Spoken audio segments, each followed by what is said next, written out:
আমি ডক্টর অর্ক সামন্ত, consultant gastroenterologist. একটা প্রশ্ন খুবই আজকাল আমাদেরকে করেন অনেকেই, যে ডাক্তারবাবু আমি কিভাবে বুঝবো যে আমার আইবিএস হয়েছে নাকি আমার একটা নর্মাল পেট খারাপ হয়েছে। তো এই দুটোর মধ্যে পার্থক্য করাটা খুব জরুরি, তার কারণ চিকিৎসা দুটোর একটু আলাদা। জানা উচিত যে সাধারণ যে পেট পায়খানা হয় সেটা কিন্তু একটা অ্যাকিউট কন্ডিশন, হঠাৎ করে হলো, আপনি হয়তো ইনফেকশন জ্বরের সাথে হচ্ছে, বা বাইরে কোথাও কিছু খাওয়া দাওয়া করেছেন, সেটা হজম হয়নি, সেই কারণে একটা অ্যাকিউট কন্ডিশন হবে যেখানে আপনার স্টুল ফ্রিকোয়েন্সি অনেকবার, পাতলা পায়খানা হবে, পেট ব্যথা হবে, এবং অনেক ক্ষেত্রে মিউকাস বা ব্লাড আসতে পারে, যেগুলো আমরা ডিসেন্ট্রি বলি।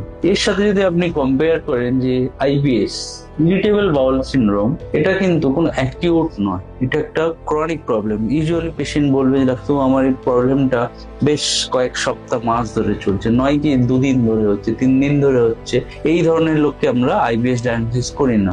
দ্বিতীয়ত, আইবিএস এ কোনোদিন স্টুলে রক্ত আসে না, কিন্তু সাধারণত আইবিএস এ একটু পাতলা পায়খানা হতে পারে, তার সাথে সাথে পেটে ব্যথা হতে পারে, এবং স্টুল পাস করার সাথে সাথে সে পেট ব্যথাতে আরাম হয়ে যায়। এখানে গ্যাস হতে পারে, একটুখানি খেয়ে পেট ভরে যেতে পারে, কিন্তু স্টুল ব্লাড আসা ইউজুয়ালি হয় না। তো কিছু কিছু ক্ষেত্রে আমরা রেড ফ্ল্যাগ সাইন যেগুলো দেখি, যেমন কারোর যদি খুব ডায়রিয়া বা পেট ব্যথার সাথে সাথে প্রচন্ড ভাবে ওয়েট লস হয়ে যাচ্ছে, খুব ব্যথা হচ্ছে, রাত্রেবেলা ব্যথার থেকে ঘুম থেকে উঠে পড়তে হচ্ছে, এই রকম সমস্যা হলে কিন্তু আমরা আইবিএস না ডায়াগনোসিস করে আমরা ভাবি যে আন্ডারলাইন কোনো অর্গানিক ডিজিজ আছে। তো এই এইটাই বেসিক ডিফারেন্স আইবিএস এন্ড সাধারণ পেট খারাপের মধ্যে। Thank you.